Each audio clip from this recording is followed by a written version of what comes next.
Hello and welcome to Sid Meier's Pirates, a 2005 remake of the original Commodore 64 game from 1987. I wasn't even aware of the fact that a remake was in the process of being made, and I randomly bumped into the collector's edition of the remake in a computer shop I just walked into many years ago. And I saw the box, and after confirming that the remake was made by Sid Meier, I bought it blind. In the box of the collector's edition, you got a T-shirt, you got a map, you got a bonus DVD with some extra random bonus stuff. Among them, a 9-minute video of behind-the-scenes stuff. And in that video, Sid Meier himself confirmed that the Commodore 64 version was actually the original version of Pirates. Just in case anyone was wondering, it was made for the Commodore 64 before any other system. Pirates, of course, was converted to a lot of other systems, the Amiga, the PC, possibly other 8 and 16-bit systems. And I was contemplating doing a plaything of Pirates, but I didn't know whether people would find the Commodore 64 version interesting enough, even though I still think it is the superior game. The Amiga version, it looks a bit prettier, I suppose. Sound, I'm not necessarily a huge fan of the instruments used in the sound, but it is one of my very few disappointments with Microprose, because I went out and bought the Amiga version of Pirates blind. It's Pirates, why wouldn't I buy it? And the Amiga version has so many small niggly bits, which are just painful. Small annoyances. I just cannot be bothered playing it. So there's Pirates Gold. You get a free version, or you get it for free with the collector's edition as well. But PC-DOS games, I try to avoid them. The graphical situation, and in many cases the sound, if it has any support, it's ad-lib support. If not, it has PC speaker support, and anyone who is aware of the PC speaker knows how amazing that sounds. So for the purpose of making a somewhat interesting video series, I went for this version. But as I said, I still think by and large the Commodore 64 version is the superior game. The remake added a few things and removed a few other things. Or things that removed was, you could, in the original version, attack a town from the ship side, which meant that you sent in one ship and you had to reach the fort, trying to blow you to smithereens, and you could fight back. And it was a bit obnoxious, and your risk of losing your ship was too great. And of course, if it was a well-defended town, you don't only put so many men on a ship, so most people would just land their fleet, or they would anchor their fleet next to the town and walk into the town and attack it from the land side anyway. So it was removed from this version, which is fully justified. One addition is that you can impress the governor's daughters, and you impress them by dancing. It is a bit doolally, I suppose, but in some bizarre way, I actually find that minigame quite enjoyable. And sometimes you would perhaps need to sneak into a town because you've annoyed the nation in question so much that you can't just walk through the gate without being fired upon.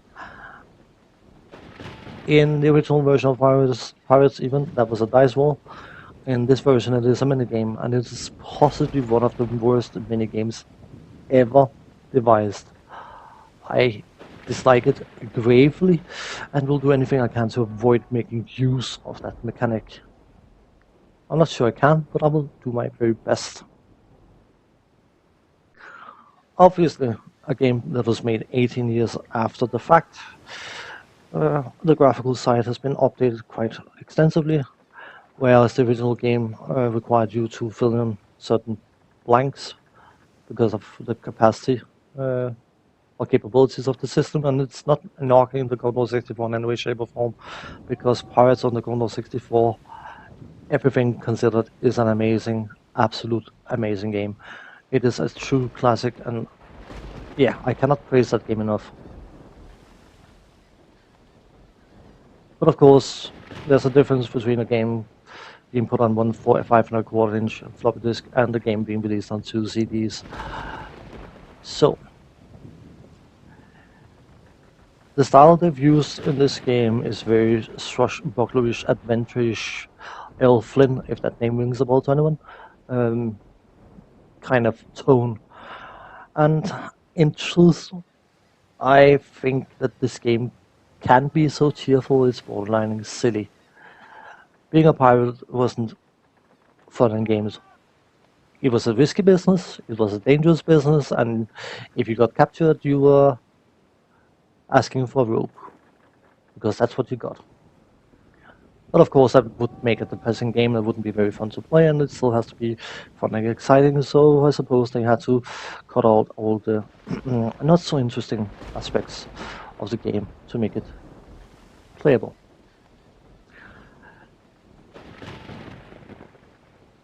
These videos are intended to aim for 20 to 25, 30 minutes length. The game is a 4x3 game, and I tried to record it with Shadowplay, but of course Shadowplay insists on recording in in-game resolution. I tried to force Shadowplay to record in another resolution, and it just said, well, I can do that, but you will get bars on the screen. And I don't necessarily want to record in 4x3 and display in a 16:9 because it looks horrible. So thankfully by using OBS Studio, was able to stretch the recording image to full screen and then record full screen. So it is a 4x3 game, but the stretching seems to be quite smooth without any jarring. Nothing looks jarring in any way. So, just to clarify, but let us get into the game itself. Finally, he shuts up.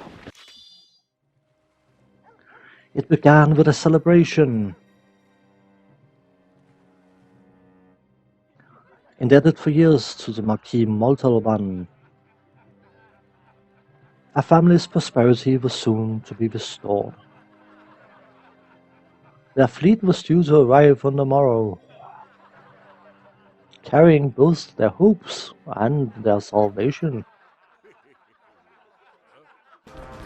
But the celebration was befouled by an unwelcome guest. The Marquis himself arrived bearing ill tidings. The fleet had been lost, and the debt had come due. The family's property was seized, and they were pressed into bondage. But one of them would not be a slave.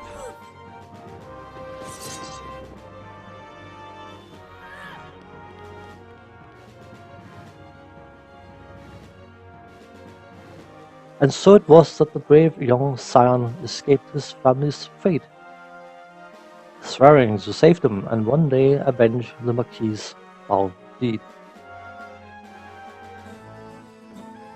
10 years later, now grown to his full measure, the young adventurer began his quest to find his family and restore their fortune. Seeking passage to the new world, you inquired at public house. If ye be looking for passage to the Americas, you can sign up here. Yeah, I will probably make some accented accents, which makes no sense. I just feel the need for it. So, cool sign-ups. Name. If you play this game, it will remember the name you used last, which is always fine and dandy. I did some test recordings, so oh well. Experience is difficulty level, skill is something you have to choose, and start date, which is currently locked, and that is because of Apprentice difficulty level. When you install this game and play it for the first time, you are locked into Apprentice. You have to play a game, get to the point where you can divide the plunder, get to the score screen, and then start a new game, and then it allows you to check the different difficulty settings, or use them. I suppose it's just to get people used to the game. Apprentice level is extremely hand-holding, actually to the point of being too hand-holding. Swashbuckler for the consummate sea dog. Swashbuckler will test every aspect of your pirating skills. I'm not ready for that. I was toying with Adventurer, but it says it's for the experienced pirate, and I haven't played this game for a long time, so I'm just going to be a little chicken and play on Journeyman difficulty level. Try Journeyman once you've gotten your sea legs. Opponents are tougher and sword fights more decisive. Journeyman it is. Skill. Skill at fencing. Improves your quickness and reflexes during sword fighting. Skill at gunnery. Improves your aim and accuracy during ship battles. Skill at navigation. Improves your seamanship and helps in sailing against the wind. Skill at medicine. Improves your health and extends your career as a pirate. Wit and charm. Very useful when romancing the lovely local governor's daughters. Your character ages in this game, or age in this game I think it's called. And while things are fine and dandy when you're a young man, once you start getting older, the game will run behind the scenes checks to see if your character fails a certain check, and if he does, then things will be slightly more difficult. Fencing might be a bit slower for you, maybe harder to hit a moving ship, that kind of stuff. These skills counteract parts of it, and this is just a gut feeling. I have no confirmation for it, but the way I think it works, as I said, gut feeling more than anything else. If you were to play the game on Apprentice with no skill at fencing, if you were to play on Adventurer with skill at fencing, it would make fencing of the difficulty of Apprentice without the skill. If you know what I mean? It's like it lowers the actual difficulty of that aspect of the game by difficulty level and a half, 2 difficulty levels. Skill at fencing, because you're doing a lot of sword fighting in this game, most likely, anyway, is probably a skill a lot of people would take. Or skill at medicine to prolong your career. But me personally, I've always found that you spend an awful lot of time at sea, and skill at navigation can actually, this is a convoluted calculation, math thing, whatever, but the time you save sailing by having skill at navigation means that you have more actual time to spend than you necessarily would get by having skill at medicine. That's just my opinion, and I could be horribly wrong, but if you had tried to play this game, any version of it, this version, Commodore 64, Meier, whatever, at swashbuckler level, and you try to sail from west to east against the wind, you can go out and you can put the kettle on, you can probably do your dishes, and you can most likely clean your bathroom and come back, and then you may have arrived at the eastern edge of the map. Navigation will counteract a lot of that. So, skill at navigation it is. Start date. The original game had a start date called 1560, named the Silver Empire. It's been removed from this version, and I don't necessarily blame them. The only thing is that's a bit sad is the fact that the fast galleon, which is possibly the one ship I like more than the frigate, was lost in the process. As far as I know, there's an awful lot of ships in this game. They might have actually have added it without me paying attention. But 1560 time period was basically just go and plunder the Spanish senseless sandbox mode, because you had precious a few other colonies. So the first task at hand would be to capture a settlement and make it to whatever nation you wanted to gain favor with. It's sad that it's gone, but I understand why it's gone. 1660 is the default time frame or time period, whatever.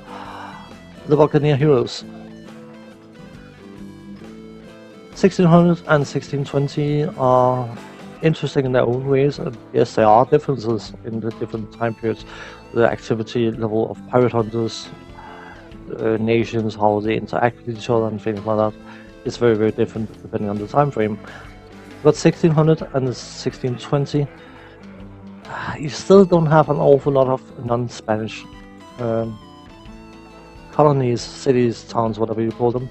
It's not before actually 1640 that you get some of the major English, French, and Dutch towns. So, 1640 war for profit. Opportunities abound and success awaits. Spain is almost. Why can't I say that sentence? Spain is almost always at war with somebody, and not uncommonly with everybody. Since Spanish military power is a joke, the opportunities for plunder are legion. After which cruise against the hapless Spanish, no voyage is complete without a wild party at Tortuga, Barbados, or Curacao.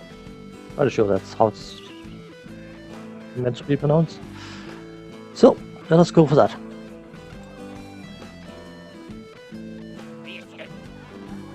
You need to sign on as part of the crew. The captains of yonder tables will gladly take you aboard. There be French, Spanish, Dutch, and English ships looking for able-bodied lads such as yourself. Take your pick. Okay. I could sign on with the French, or the Spanish, or the Dutch, but I'm going to be boring and go with the English. Welcome aboard, Mr. Wolf. We sail with the tide. And here was thinking you needed ships. The crossing was fraught with terror and cruelty. The captain drove the ship and her crew to breaking.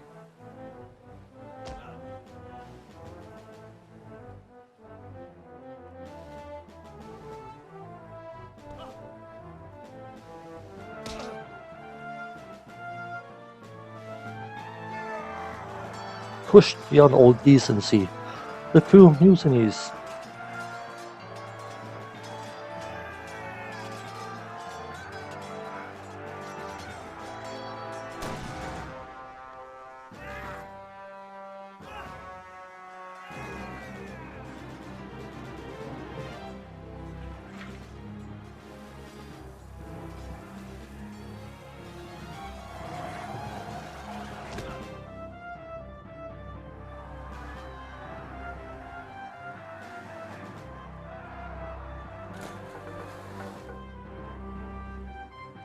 Free and under full sail, the ship and its crew at your command. You make your way into the Caribbean.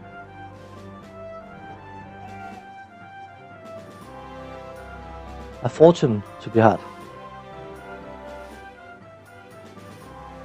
A family to rescue.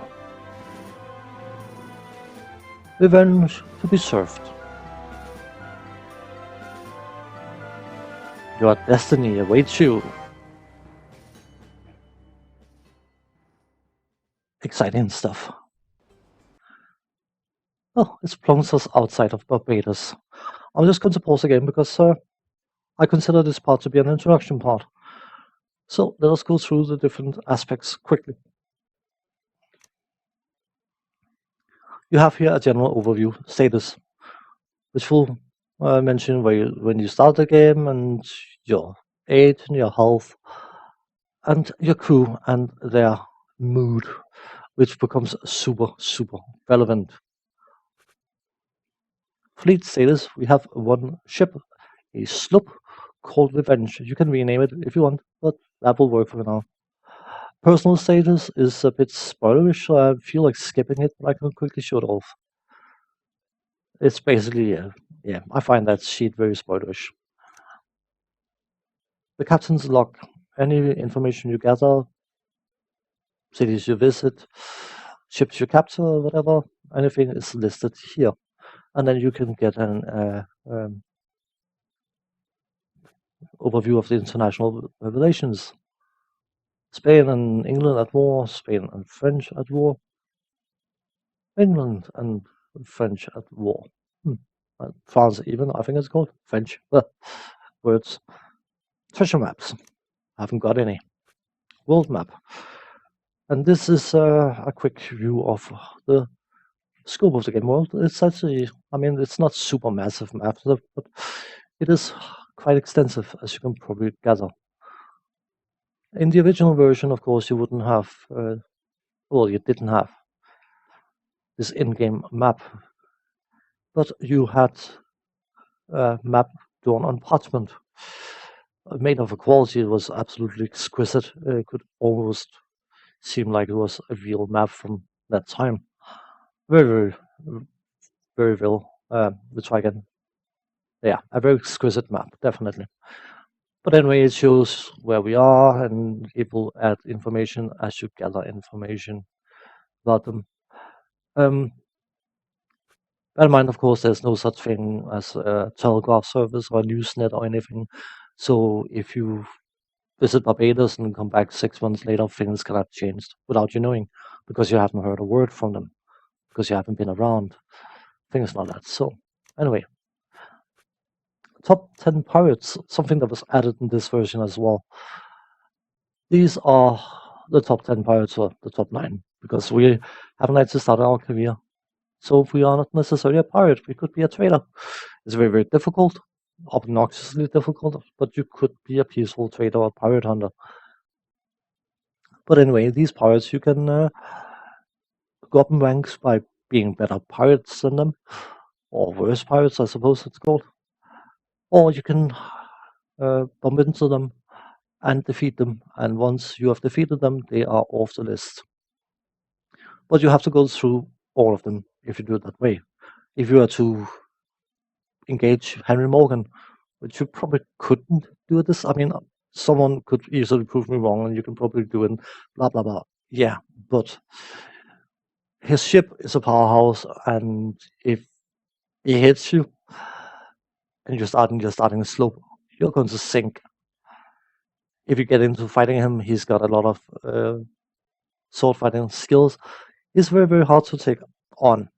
But I mean, it's using the word impossible is a naughty thing to do, so I'm not going to claim it to be impossible.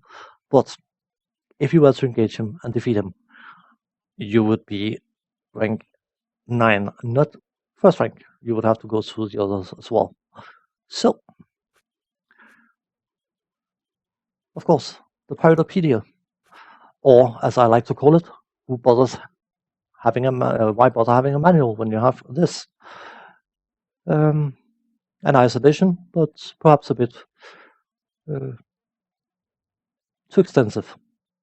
It basically lists any mechanic, town, item, whatever, available in the game, and it can be super spoilerish. So, but much to my amazement, I did not notice this one before when I was doing test recordings. Arc, find that rather cute. A word commonly used by theatrical pirates, quite remarkably flexible. Arc can mean yes, no, maybe. Let's keel haul the lot of them. Give me some punch. I'm very upset. Ouch. Or take your elbow out of my soup, you great ugly landsman. I found that rather cute. I'm a simpleton, I know. System options, go figure, and load and save. you can only do that at sea. But we're not going to do that just now. We will return to the game and then we'll enter Barbados and go through the city options just to get them out of the way.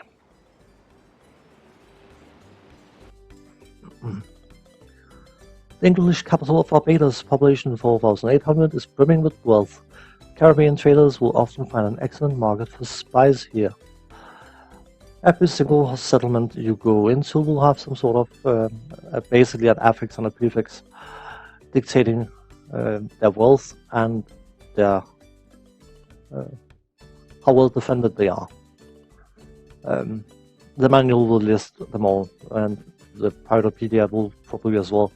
But for me personally, most times I just sail into a city. So, anyway, you can speak to the governor. The governor, of course, is the representative of the European power of a given nation, and they are important to speak to because they will grant you promotions if you do good things for the nation and give various information, and have some of them have daughters that you can impress, and if you impress them, they can give you items, they can give you quests, give you valuable information about important things. And of course, if you want to, and if you are aiming for increasing your fame, you probably should marry one of them, then you can eventually do that. By many rated the most important place in a city, even though I would say the tavern is probably the most important. This is where you hire crew members, and you can speak to the barmaid and the barkeep, but there can be a traveler in the tavern. Some of them, they have information from cities that they've been to recently, so you can get your updated information, and some of them will sell you part of a treasure map, maybe an item, things like that. It's, in my opinion, always worth checking the taverns to see if those people are present or that person is present. One little detail: if you go to the same tavern in the same town over and over again, the game actually registers how many times you visit the tavern, and you will be considered to be a drunkard. So if you're trying to recruit an awful lot of men from the same tavern, you're better off recruiting a bunch of men from one tavern, go to another city, recruit from that town as well, instead of going over and over, going into the same tavern over and over again. Trade with the merchant, that should be rather self-explanatory, but let's just we'll go through them in a moment. Consult with the shipwright, which is another addition to this game. I don't know, did I mention that before? Whatever. The shipping business used to be done through the merchant in the original game, but in this version, because you can get upgrades, different shot types, better sails, whatever, it has been put into its own subsection. Check status is with the screens we were just looking at before, and sail away, which of course is to leave the town. But let us go through the individual components. Hi there, say dear chap. Please come in. That's not what it said, but I wanted to do it. You may be interested to know that we are at war with the evil Spanish and the slimy French. I'm pleased to offer you a letter of marque, which authorizes you to plunder and sink the ships of our enemies. As this map will show, the nearest enemy city is the French city of Martinique, which lies a short distance to the northwest. You are here, Martinique there. In fact, a juicy French bark was seen this morning, headed in that direction. Good day, Mr. Wolf. Because we just received a lot of marque, we have now been authorized to go and hunt enemy shipping and plunder their cities. In the situation of this, say the English and the Spanish, if we want to capture a Spanish ship, the English would be very happy and the Spanish would not be very happy.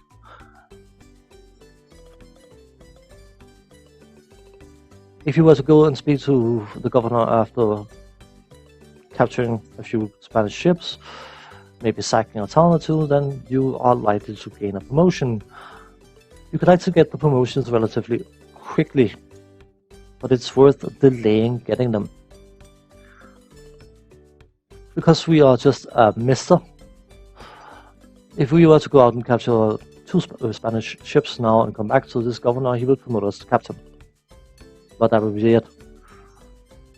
If we were to go out and capture 10 Spanish ships, maybe sack a town, I don't know, and come back, then he would promote us to captain, but he would possibly also give us maybe even 1,000 acres of land. And while gold is an important factor for your final wealth, land is, I'm fairly sure, a much more important factor. So not heading in and out, heading in and speaking to governors all the time can actually be a benefit.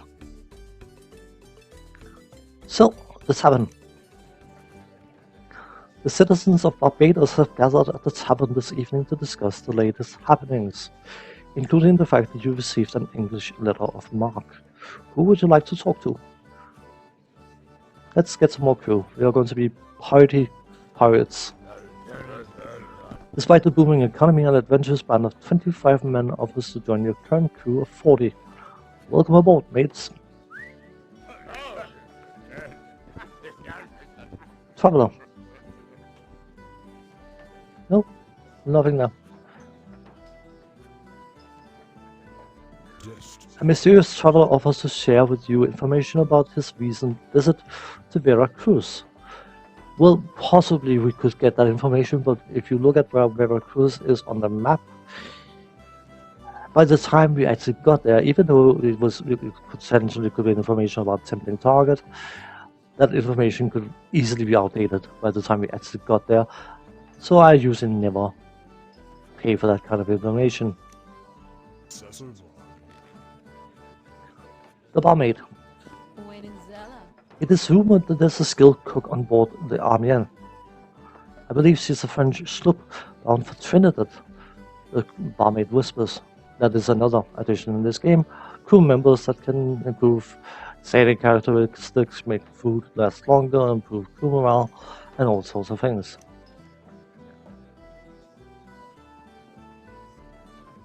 Amiens, is that what it's called? I'll probably get some words pronounced wrong, surprise, surprise.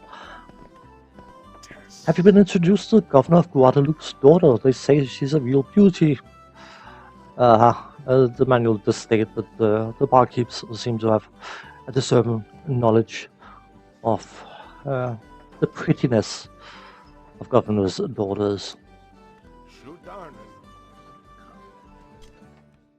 So, let's just look at the merchant. Here you can get an idea of the prices, what's cheap, what's not cheap, and you have to play a few times in order to get a feel for what's cheap and what's not. There's of course the restrictive factor saying that your own amount of money, or your own gold even, and the merchant's gold. If you're going out and plundering ships left, right, and center, you can end with several hundred tons of goods that you, or cargo even, that you can't sell because they will run out of money.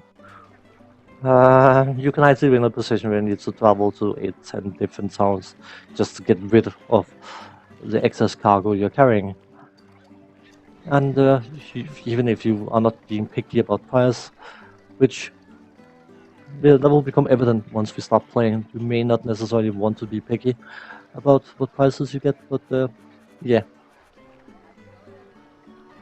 Because of this low amount of money, you can improve at least the amount of goods. I would assume you also improve the amount of money they have available by gaining a certain rank with a certain nation, or within a given nation. But this is what makes trading extremely hard. Because 1200 gold is nice, but it's pennies compared to what you may need if you have a large crew. But we'll get into that later. The shipwright. The shipwright offers to upgrade your ship to cotton sails, sail faster. Unfortunately, you need 500 gold, so we can't get that upgrade. But what we can do is we can sail away, and I'm going to do that and pause the game. And I think I will call this a part and consider it to be an introduction part. So I hope you found it somewhat interesting, and in the next part, we're going to do some actual gameplay. Because I want to milk it for what I can. By being a non-pirate pirate, you can gain favor with all 4 nations, but it makes for not very exciting videos because you're relying on capturing pirates and things like that. Because no one likes pirates. They will happily hire you to do their dirty deeds, but no one likes pirates. So if you capture a pirate, everyone's going to like you a bit more. Maybe not an awful lot more, but you've taken a pirate out of circulation. Of course they're going to like you until they need your pirating abilities to do things for them, and it's perfectly okay. Details. But I will not be aggressive towards any other nation than the Spanish, and it's not because of any. Let's keep this to just being a game, please. It is just because they are the most plentiful. They are the richest, even richest. Yeah, I think it's called, and there are more targets of opportunities. It is strictly from a gameplay perspective, nothing else. Let's keep it to a game, please. But on that note, I'm going to say thanks for watching, take care, and hope to see you in the next one. Bye bye for now.